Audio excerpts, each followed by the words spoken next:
Hello there.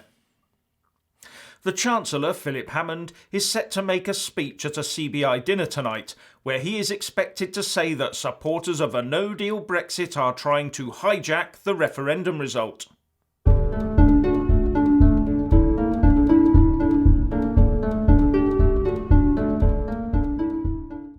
Philip Hammond will be taking a firm swipe at the supporters of a no-deal Brexit amongst his fellow Tory MPs when he gives his speech tonight at the CBI annual dinner in the Brewery in London.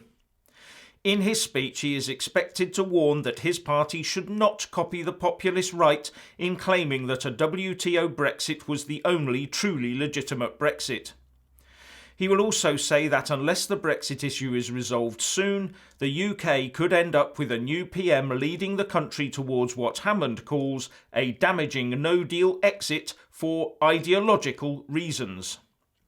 He will also say that all the preparations in the world will not avoid the consequences of a no-deal Brexit. According to reports, he will say, "On the populist right, there are those who now claim that the only outcome that counts as a truly legitimate Brexit is to leave with no deal.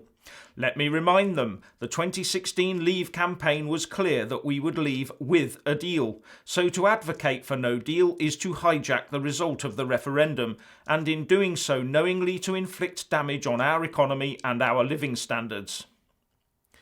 As I outlined in a video yesterday, the majority of Tory MPs are Remainers and they will love this rhetoric.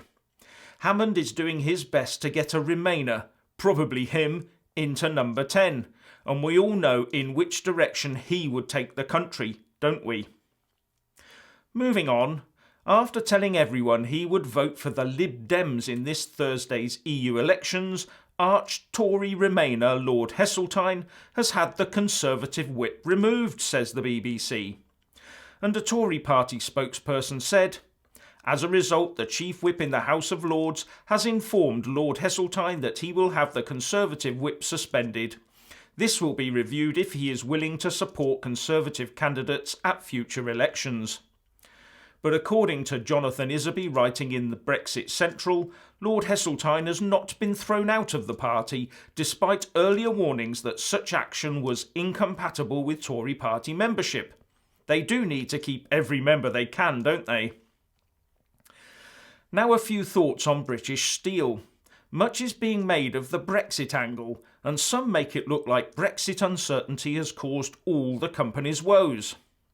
The company says it needs a big cash injection to stay afloat to address what it calls Brexit-related issues. Crucially, 4,000 jobs are directly affected and another 20,000 supply chain jobs are also at risk. But this whole Brexit bit did not totally stack up with me, so I did a bit of research. I have to say that I'm no commodities expert, but I have tried my best to dig out some relevant information.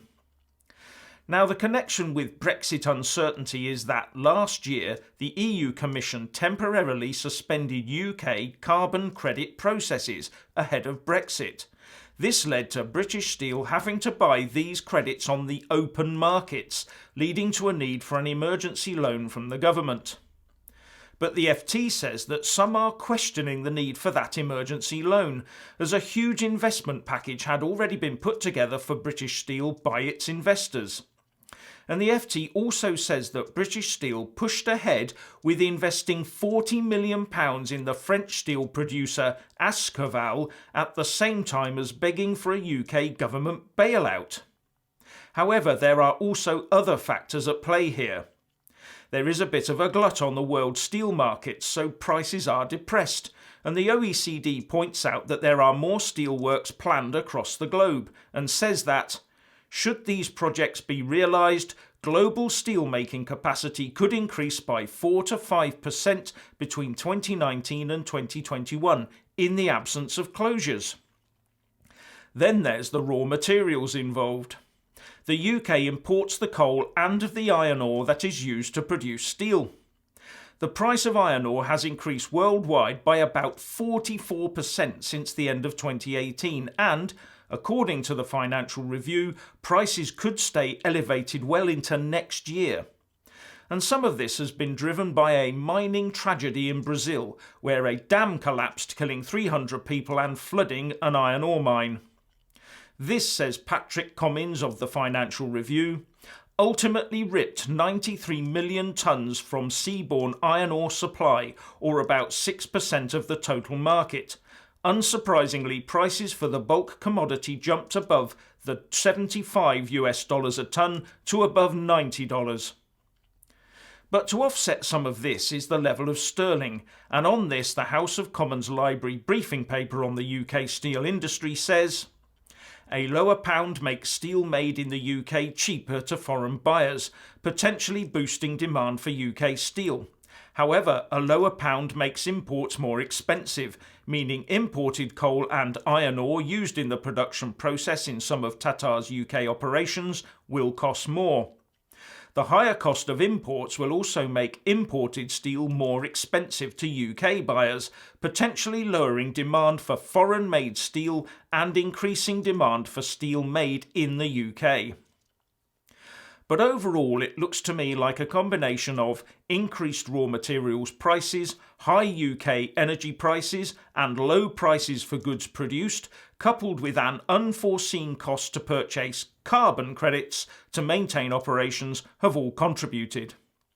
As I said, I'm no expert and I don't know how much the company hedged against this sort of thing happening, but it looks like British Steel has been hit by a perfect storm of adverse events, and the Brexit bit was caused by the actions of the EU Commission. The end result could be that British Steel goes into administration in the next 24 to 48 hours, which will hit workers and their families the hardest. Anyway, what do you think? Please share and comment, and thank you for watching. Please do like and share this video, and also subscribe to my channel. And when subscribing, please do remember to press on the little bell next to the subscribe button. That way you'll get an alert every single time I put up a new video. Thank you very much for watching.